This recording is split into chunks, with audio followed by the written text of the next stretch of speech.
You're listening to The Voluntary Life, where you can hear ideas for finding freedom in an unfree world. Visit thevoluntarylife.com to connect with the show and hear all past episodes. Here's your host, Jake. Hi, it's Jake here. Welcome to The Voluntary Life.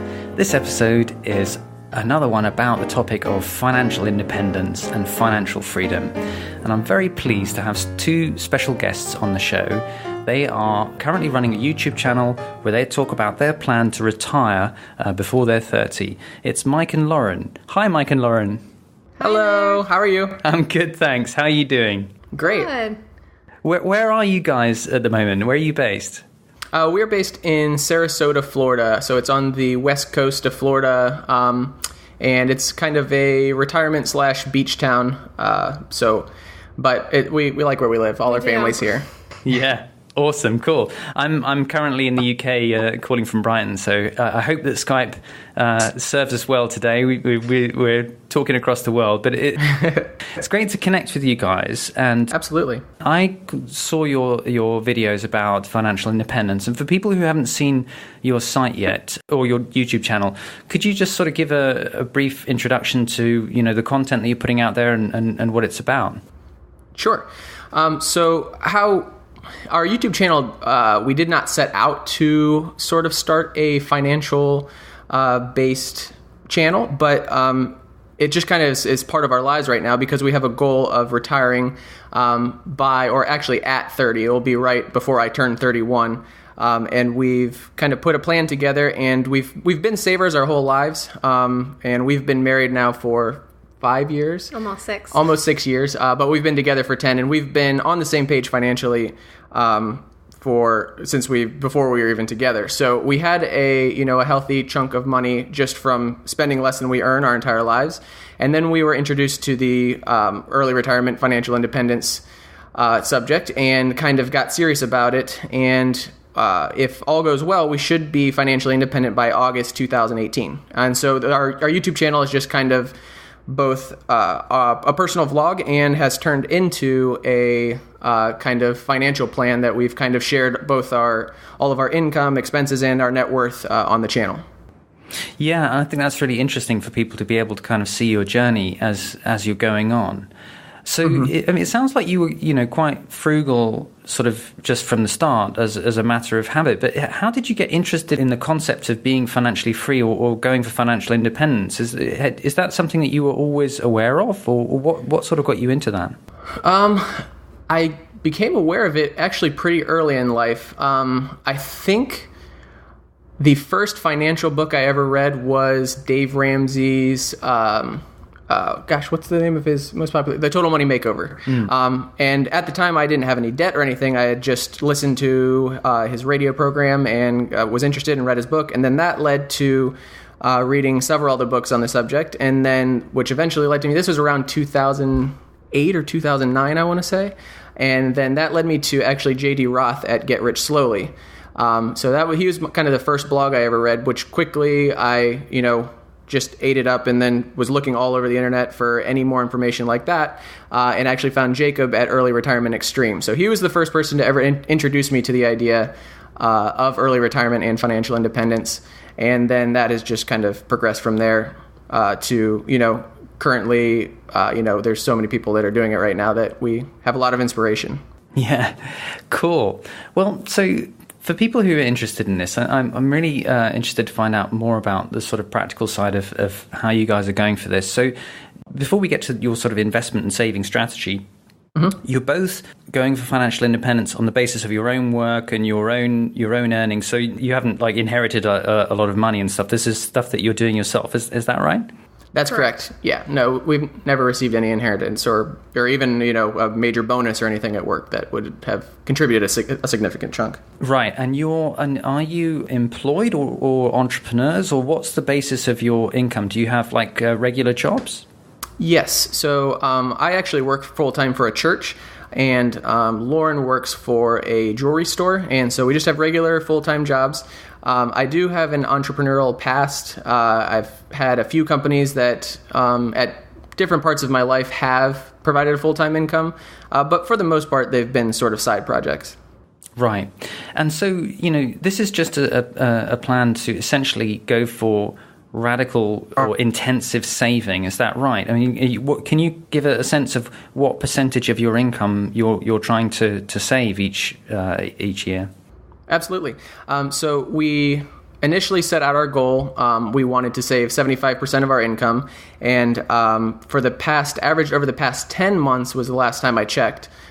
We have actually hit about 70%. So we haven't hit our 75% goal exactly every month, but we've hit 70%, which is still pretty good.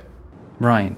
And is this something that's, do you think that people need to have very high-paying jobs for this to be a realistic goal? I mean, did you find that this is something that was a real, is it only possible if you're earning good money, or what do you think about sort of what you need in order to realistically look to save that much? Well, it all depends on, your goals and what you're willing to put into it. Jacob from Early Retirement Extreme that I was talking about earlier lived on $7,000 a year to reach his goals. Our income, we just actually released in our latest YouTube video, we earn around, what is our yearly? It's somewhere around like $60,000 a year combined for both of us. And that's with our 2 full-time jobs, and then we both have side projects that we're working on.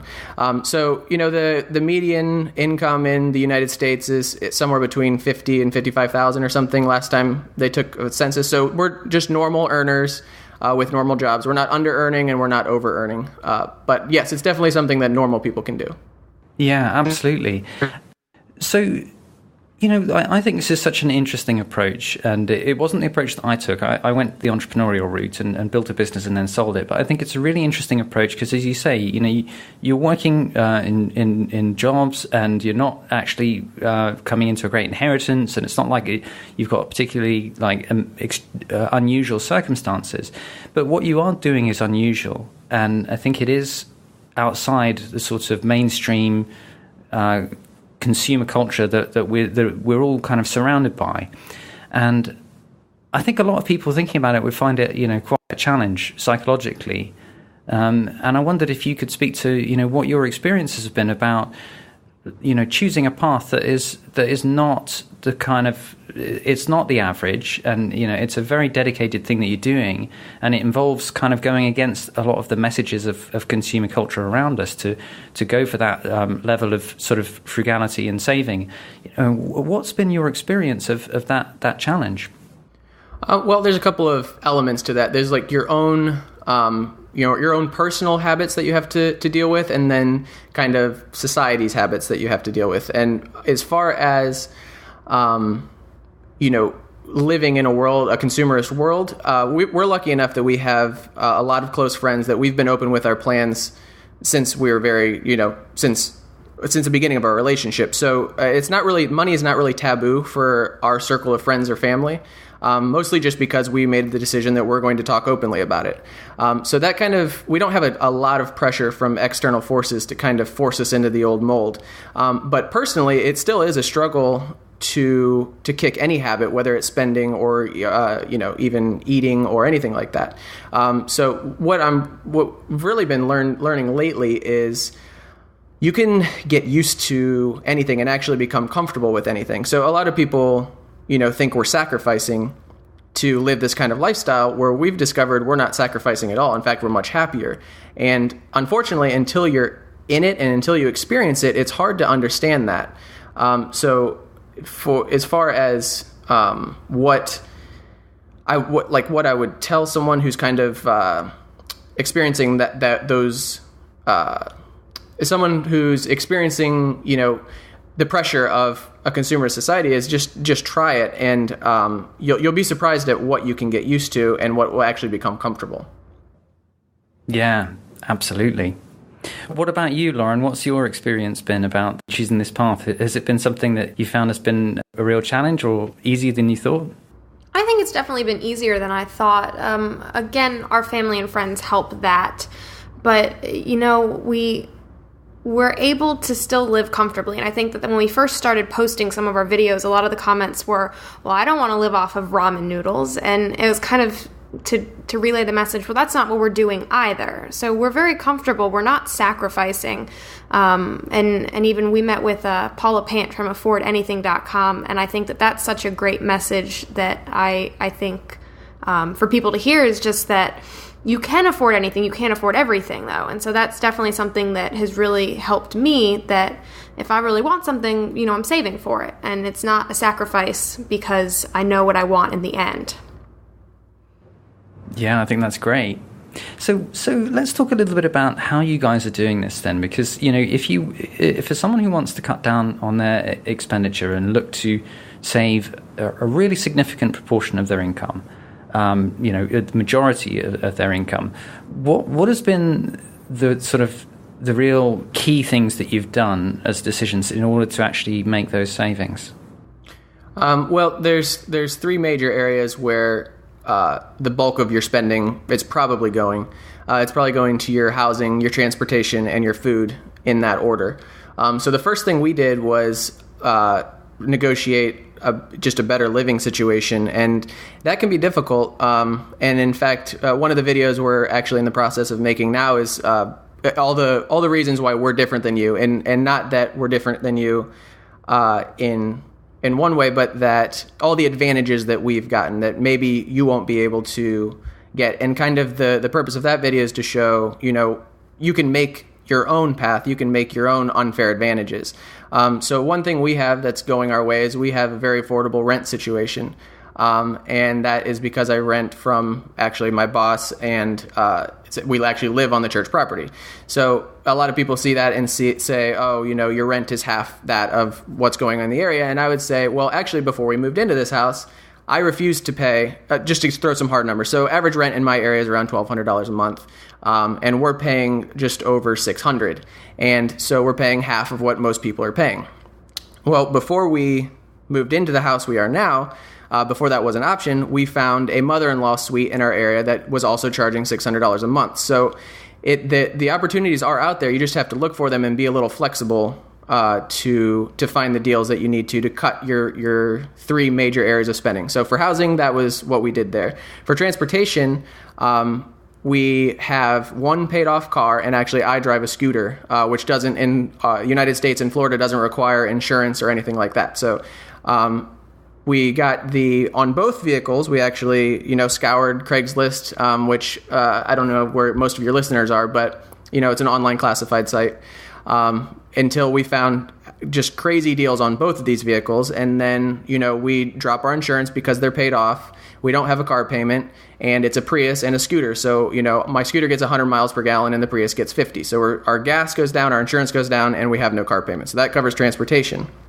And then we go to food, and actually, this has been our biggest area that we've struggled with throughout our lives, and that's restaurant spending and eating out.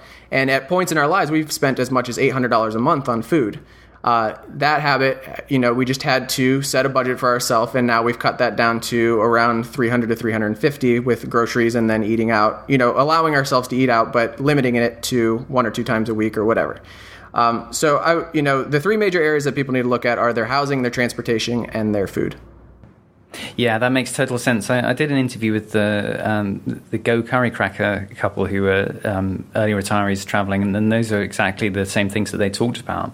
And they talked about transportation and using bikes. And I'm guessing the thing is that Florida is probably one of those places which is pretty low density. So, you probably struggle to get around if you're just without a vehicle. Is that what you found, that you needed to have a car and scooter in order to just get things done? Exactly. Yeah, we actually lived in New York City for 3 years while Lauren was going to school for gemology, and we loved not having a car and taking public transportation.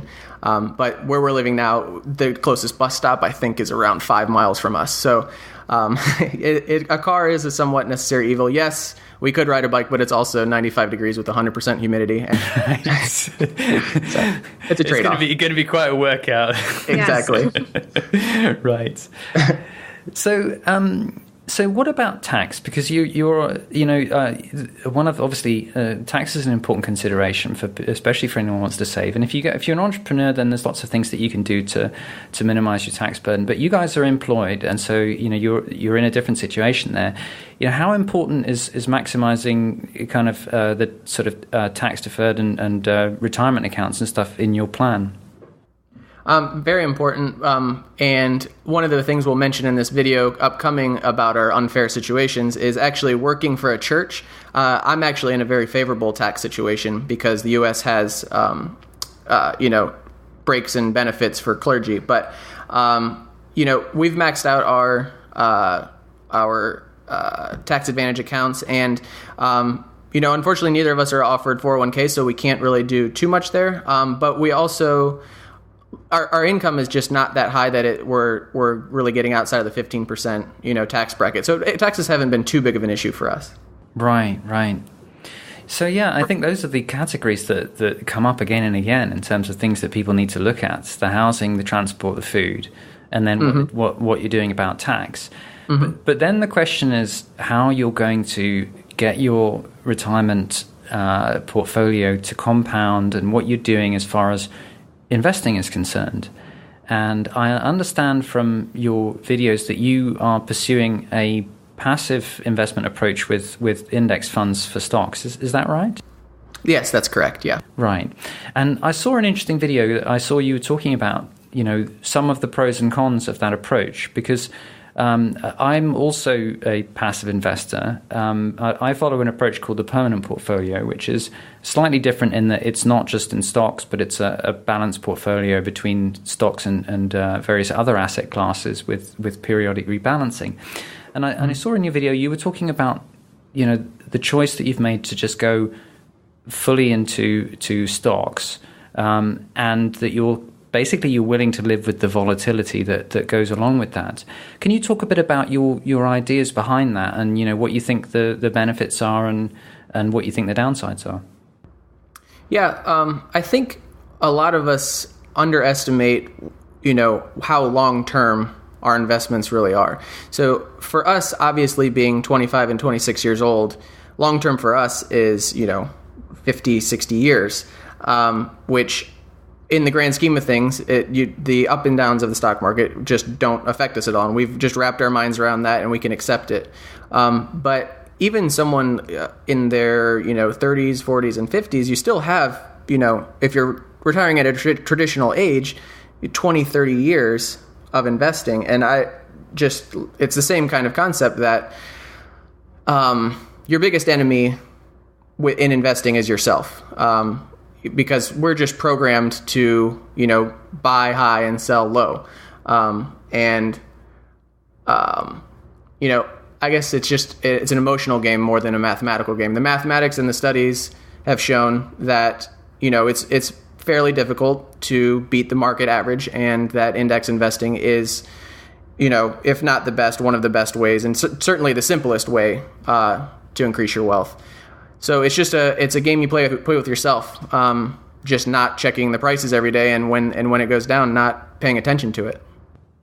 Yeah, I can't agree more that there's a huge benefit in having a strategy. I mean, whatever strategy for passive investing anyone chooses, whether they're going for all in stocks or they have some kind of mix, whatever it is. The point is that if you have a strategy and you know what you're doing, then you don't have to keep reassessing and questioning yourself, and then when the market changes, getting into a panic about whether or not you ought to react or whatever. You just stick with what you're doing, and then that allows you to actually get on and enjoy life. Because it seems to me that the worst thing would be to go for financial independence and then end up with a new job, which is worrying about your portfolio all day long and wondering whether or not you should be buying or selling, which is like, I don't want to get to early retirement and then have a new job, which is looking, becoming an investor. So right. Yeah, I think that's really cool. And although I personally follow a slightly different approach, I think that there's a shared philosophy there behind, having a strategy and not trying to beat the market, but just sticking with it. Mm-hmm. So I think that's really cool. So what do you guys want to get from financial independence? What do you envisage your life looking like when you get to the point where you are able to, retire if you want to, or do whatever. Have you got any thoughts about, where you're going? What we would really love to do is just be able to travel. We were able to last year go backpacking through Europe for 2.5 months. And in doing that, we both realized our passion for travel. And so that's definitely something that we are waiting for and looking forward to, just the being able to go whenever we want and do whatever we want. So that's one thing that we're definitely excited about. And then we also have, and it's definitely cliche in the personal finance arena, but you're buying freedom. It's not that we're necessarily not going to work once we achieve financial independence, but it's the freedom to leave when we want or do what we want. And then we have a few other plans. We've discussed actually sailing on some sort of permanent basis. We've discussed, RVing, just anything that we, feel like we want to do at that time. Basically, this goal of achieving financial independence is so that we can fly by the seat of our pants and do what we'd like. Yeah, that sounds awesome. I think, long-term or perpetual travel seems to be one of the real motivators for a lot of people who are interested in this. I just did an interview, as I was saying, with a couple from Go Curry Cracker, and that's exactly what they're doing. It's interesting that you say sailing. So, what you would the idea be then to live on a boat and just travel the world? Yeah, that's what we've looked at. We actually just purchased a 16-foot Hobie Cat sailboat just to try and learn on, because we wanted to take sailing lessons and found out it was $400 a person. So, being the way that I am, I thought, how can we maximize our value out of this purchase?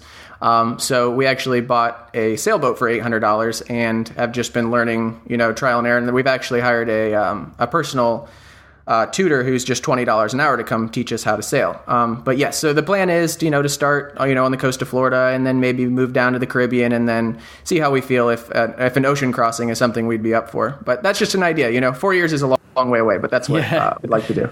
That's awesome. Maybe you can make that boat into an asset and rent it out when you're not using it as well. Exactly. Yep.